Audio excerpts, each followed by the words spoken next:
Good morning, everyone. Welcome to the Green Maternity Challenge Showcase. My name is Rachel McLean, and I am a Sustainability and Quality Improvement, or SUSQI Program Lead at the Centre for Sustainable Healthcare. And today we're here to listen to and celebrate the outcomes from 9 maternity teams across the UK who've implemented SUSQI initiatives within their service. One team will be announced as the winner of the challenge from our judging panel, who we will introduce a little bit later.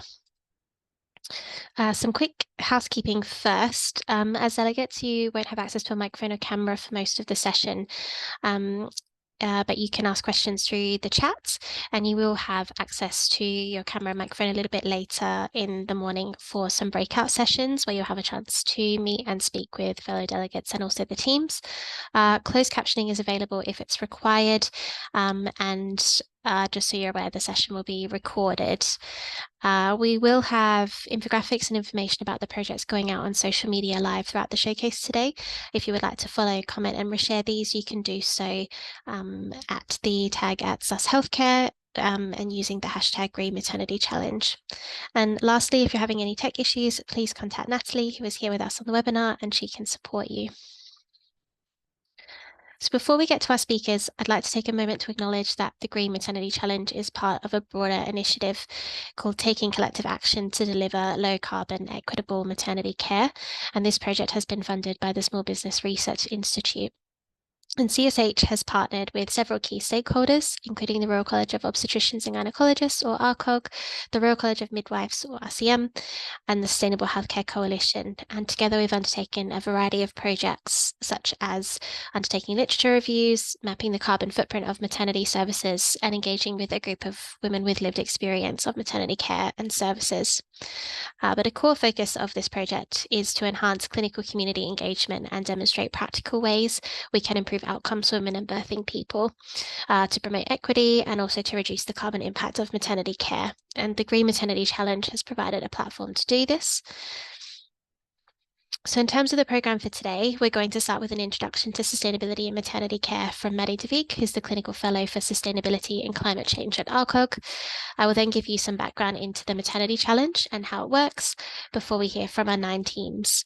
And we do recognise this is a lot of listening through the day, and so we will have a few breaks at 10:10 and 11:10 a.m. You will then have the opportunity, as I mentioned, to meet and network with the other delegates and Green Maternity team participants through the breakout rooms before we return to hear from the judging panel, who will announce the winning team before we close the event at 12:30 p.m. So now I will pass over to Maddie, who is going to set the scene for why this matters and why we are here today. Thank you, Maddie. Thanks, Rachel. As Rachel said, I'm Maddie. I'm the Clinical Fellow for Sustainability and Climate Change at the RCOG at the moment. I'm going to talk a little bit about why this is such an important issue, a bit about the Green Maternity Challenge in the context of the other work that we're doing, and then what's next with the information. Can I have the next slide, please, Rachel? So I've put 2 headlines up there from the last year. So these are both from 2024. And the first one shows that last year was the first year that we surpassed 1.5 degrees of warming above pre-industrial levels. Now, this doesn't yet break the Paris Agreement because it has to be maintained for a number of years, but it's certainly a really worrying step in that trajectory. And then on the other side, there's a big cohort study that was done in India, which is part of the mounting evidence that higher temperatures are really detrimental to pregnancy. So this study looked at women working in the fields in India and found that they were at more than double the rate of miscarriage than the unexposed women in the cohort. They were more than double the risk of stillbirth or premature birth, and they were almost the double risk of having a low birth weight infant as a consequence. So this is really an important issue for our speciality and for maternity care in general. I think we feel like we're very protected in the UK. We're certainly not going to have such extreme temperatures as they are in India, but we live in very poorly designed buildings and cities. So if we do have high temperatures, we don't cope with them very well at all. And there's some evidence, certainly from the Paris heat waves in 2003, that even in a very similar climate to our own, they saw that there were some negative pregnancy outcomes with higher rates of low birth weight infants as a consequence of that heat wave. It's not just about pregnancy. There's a real detrimental effect of climate change on women's health and rights in general. We know that environmental stress exacerbates systemic gender inequalities, and that following climate-related events, women are at greater risk of food insecurity, displacement, injury and death than males. We also unfortunately know that there's a huge spike in intimate partner violence following extreme weather events. And again, there's been no studies in the UK, but certainly there's been everywhere that they've looked, they've found that association, and there's no reason to think that we would be any different. And we are at risk of more floods as a consequence of climate change. So that might be something that we see as a consequence in our own population. And then finally, to compound all of those negative effects, climate-related displacement can seriously disrupt women's access to sexual and reproductive healthcare and safe maternity care. So it's really not very good news for women globally in general and for our speciality. Next slide, Rachel.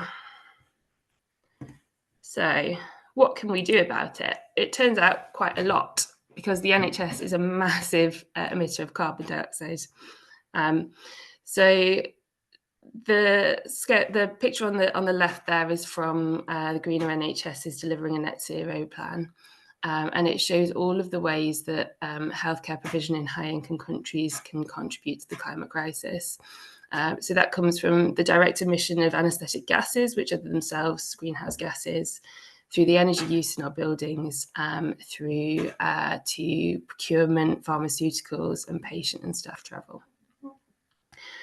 The NHS is total, well, just the NHS in England's total carbon footprint is close to 25 megatons of carbon dioxide a year, which is more than the annual emissions of Heathrow Airport and is roughly equivalent to the annual emissions of the whole country of Croatia.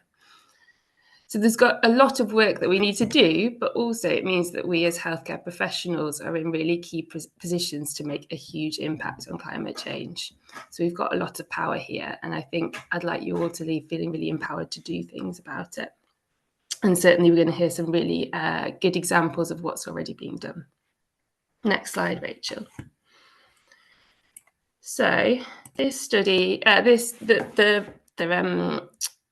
projects that you're going to hear about today form part of a bigger piece of work funded with thanks to SBRI Healthcare, and as a collaboration between ourselves, the Centre for Sustainable Healthcare, who are hosting today, the Royal College of Midwives, and the Sustainable Healthcare Coalition, who are our links with industry. Next slide, Rachel. We're going to hear a lot about the Green Maternity Challenge today, but I just wanted to put it in the context of the wider project. We did a lot of work at the start to try and really target where we should be aiming interventions in maternity care. So that involved some really important carbon mapping work by the Centre for Sustainable Healthcare, a look at the existing literature, and some extensive stakeholder input. Throughout the whole project, we've got a group of 10 women with lived experience of maternity care who've been feeding in at every stage and making sure that our changes benefit everybody that accesses maternity care. And then finally, there's no point in us just leaving this information and not doing anything with it. So we now have to have a really good think about how we can best share the learning from that the groups are going to talk about today. We've already had an industry roundtable where we challenged industry to come up with some solutions to the problems that the teams have encountered, hosted by the Sustainable Healthcare Coalition. I'm in the process at the moment of trying to bring together all of the really good ideas that the groups have had to turn them into some guidance and a toolkit for our wider membership so that we can try and implement this on a bigger scale. And then if you flip to the next slide, Rachel. In 2 weeks' time, we're going to have a Green Maternity Conference at the Royal College as well, in person, where again the groups will be sharing their learning with a broader audience than today. And it's just a reminder that this is really your last opportunity to get tickets if you do want to come and join us in 2 weeks' time. We'd love to see you there. Next slide. So as I said, I'm in the process of trying to draw together all of the learning from the project.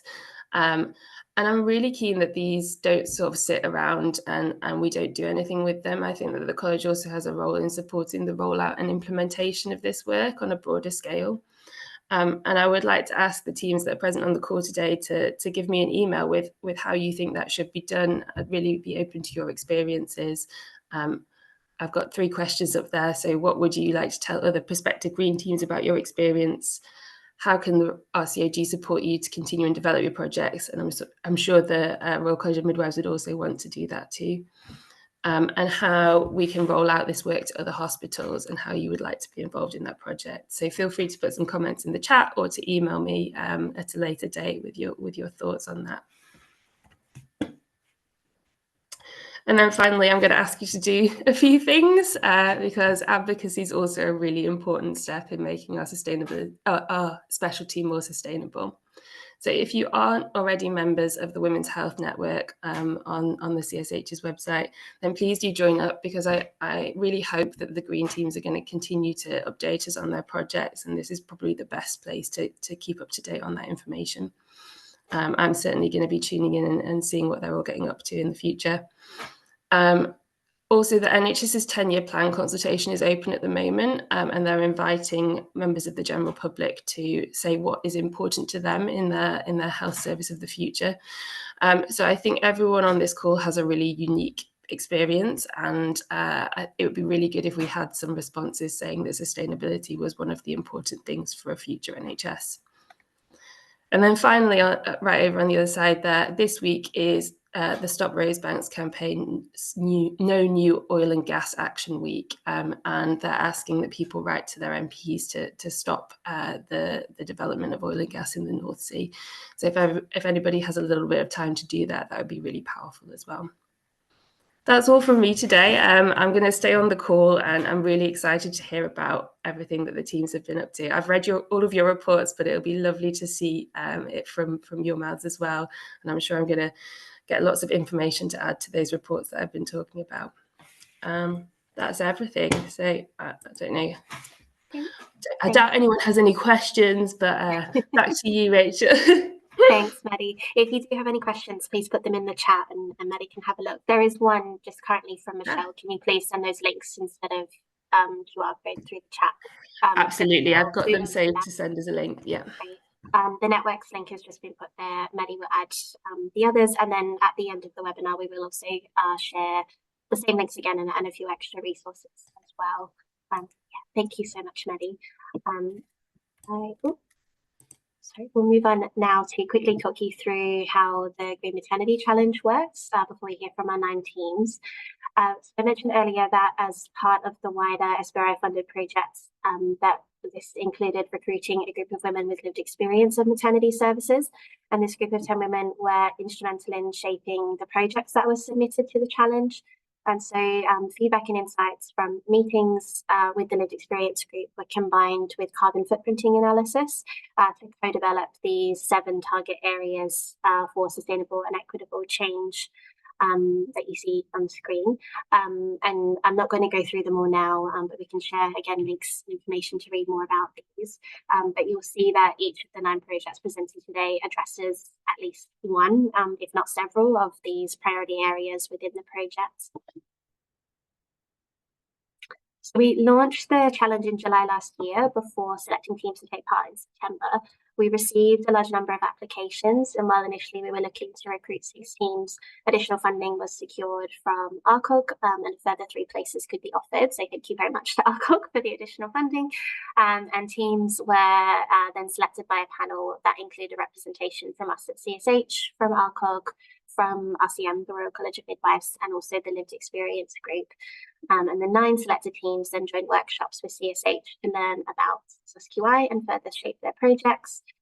We've supported teams over 4 months to plan, implement and measure outcomes, which has included support from our lead sustainability analyst to carbon footprint. And the teams have submitted comprehensive case study reports, which we'll share the links to as well after the showcase, or at the end of the showcase, I should say. And today we have our 9 teams here to present to each other, to our attendees, and also to a judging panel. And a winning team will be announced, as we close the event. As I mentioned, teams were supported using SBRI methodology, and if you haven't come across SBRI before, it's a 4-step methodology for embedding social and environmental sustainability into quality improvement, and it's designed to align with any QI approaches, tools, resources that you're already familiar with, either that are used by the organisation that you work with or that you personally are familiar with using. And again, we'll share links if you'd like to read more about SBRI after the showcase.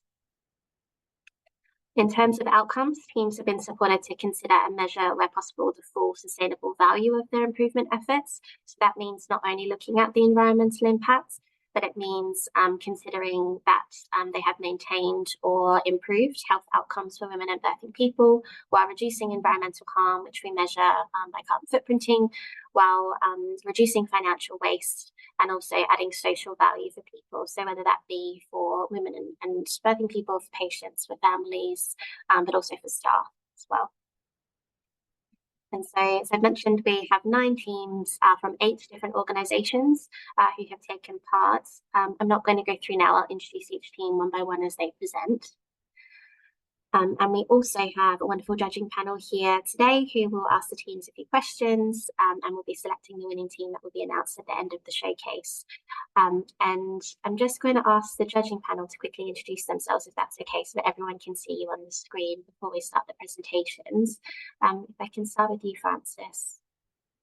Yeah, hello everybody, I'm Frances, I'm the Medical Director at CSH, and yes, have been involved in the early stages of the project and looking at then the development of the themes, but haven't been at all involved with the project phase. So I'm really looking forward to hearing from all the teams about how it's been going. Thanks, Frances. And then Emma. Hi everyone, I'm Emma Crooks. I'm the chair of the Lived Experience Group and also vice chair of the Women's Network at the RCOG as well. Thank you. Thanks, Emma. And then Fiona. Hi, I'm Fiona Gibb. I'm the Director for Professional Midwifery at the Royal College of Midwives. So we're really delighted to support this project and really looking forward to seeing all what you have been doing over these last few months. Thank you. Thanks, Fiona. And Renee, I can't see you on my screen. Oh, there you are. You're on mute, Renee. Yeah. Can the others see me? Yeah. Yes, I can see you now. Sorry, I couldn't find you. Good morning, everyone. Absolute pleasure to be here, and so pleased to see this project reach this particular stage. Really interesting projects, and looking forward to hearing more. But being a consultant obstetrician and gynecologist, all of them are so relevant to what we're doing every day. So I'm really looking forward to thinking about what next. Once we hear what we have done here today, which I've read, and it looks absolutely fascinating. But if every single hospital did what is in there, we would achieve so much. That should be our next aim. We're always thinking about the next thing, so forgive me. No, that's great. Thank you, Renee.